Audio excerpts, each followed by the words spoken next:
Myron, this is your father, Joseph Winecrest speaking. Your mother, Eleanor Winecrest, the woman with whom I sired you, asked me to call and say hello. In fact, here she is.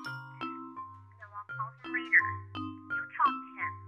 Alright, anyway, so it's 72 degrees here on a beautiful day. It's about 11 o'clock our time, which is 8 o'clock your time? Okay, Myron, call us soon. Goodbye.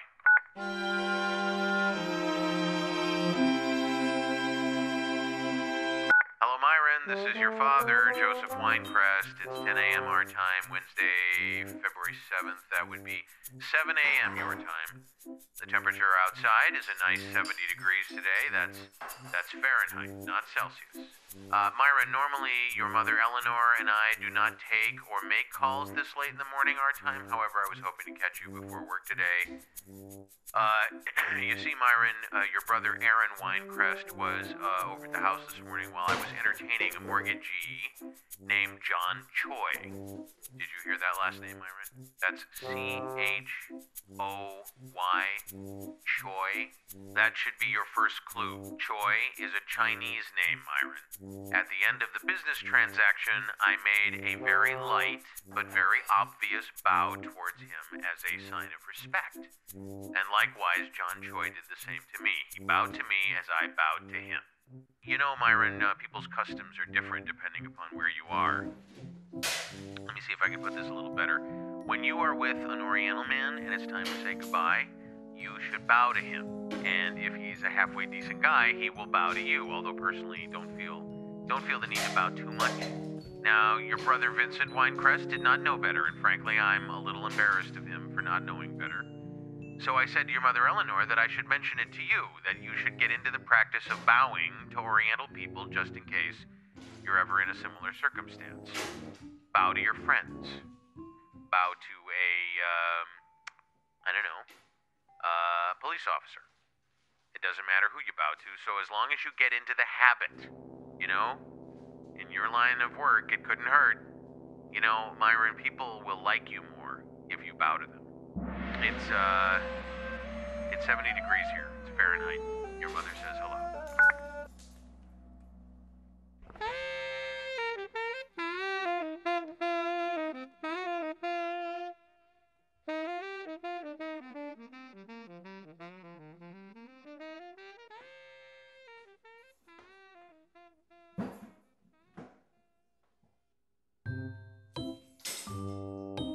Hello, Myron. This is your father, Joseph Winecrest. It's 10 a.m. our time, March 15th, so it's about 7 where you live. The temperature outside is a nice 65 degrees here. I think it's the same temperature out where you are. Eleanor and I miss you, Myron. We were just thinking about all those times when we used to listen to music with the whole family on the big system downstairs. You remember when we used to listen to Steely Dan? You know, Myron, Steely Dan has some amazing material. You should go out and you should purchase when you get an inclination or the chance. If you're unfamiliar with him, you can find his records, just about anywhere. I was remarking to your mother, Eleanor, how I could go for a big black cow whenever I get home from work. What does he say, Eleanor? What does he say? Take your big black cow and get out of here. Yes. That's right. Take your big black cow and get out of here. Oh, Myron, incidentally, did you receive the airline ticket we sent? We know you can't afford to come home on what you make, so we thought we'd make this an early birthday present. Call us when you get it. Okay, Myron? Goodbye. Myron, Joseph Winecrest, your father. It's a little after 10 a.m. our time. That's about 7:15 your time. It's about 70 degrees here, probably a little warmer out where you are. You know, Myron, the last time we spoke, it was about 6 p.m. our time. That was a few weeks ago. You should try to call us a little more often than you do. Sorry. Okay, Myron, goodbye.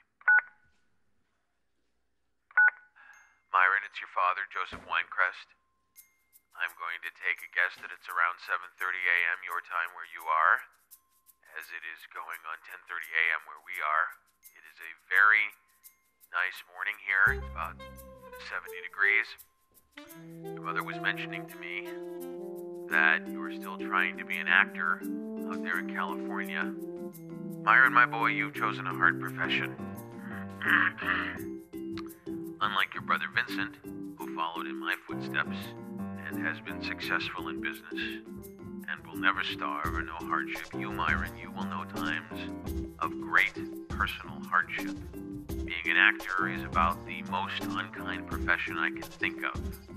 Now, your grandfather, Albert Winecrest, once told me to avoid actors because they have a very inflated opinion of themselves and they never let you get a word in.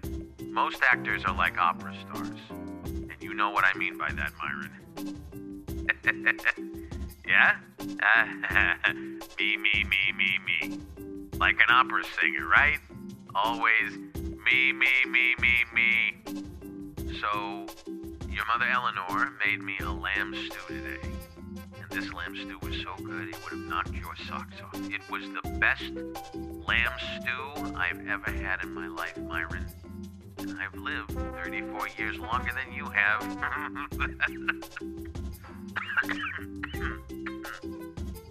You know, I will always be 34 years older than you are, Myron. But this stew came with the potatoes and the string beans and these little carrots. I'm telling you, Myron, it was the tastiest stew I ever ate in my life.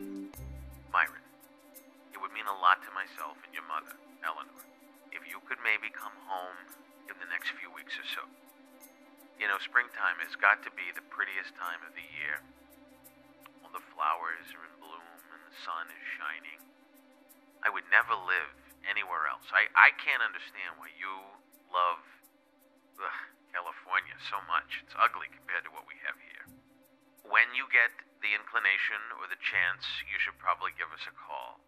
It doesn't matter if it's really early or really late. There's something important that I have been meaning to tell you, but I didn't want to do it on the answering machine. Okay, Myron, goodbye. End of saved messages. New act. 1. Unheard message. New message. Hi, Myron. It's your mother. I got your flight information, and I'll see if your Aunt Martha can pick you up from the airport, okay? The wake is at 7, and the service is the next morning at 11 a.m. And I've been meaning to ask you, are you going to go up and do a eulogy? I hope you do. Your father would have really liked that. I have a few more arrangements to make, and I'll see you soon. So you have a safe flight, okay? New act. 6. Messages. Message. 1. Hello, Myron. This is your father, Joseph Winecrest speaking. Your mother, Eleanor Winecrest, the woman with whom I sired you, asked me to call and say hello. In fact, here she is. No, I'll call him later. You talk to him. All right, anyway, so it's 72 degrees here on a beautiful day. It's about 11 o'clock our time, which is 8 o'clock your time? Okay, Myron, call us soon. Goodbye.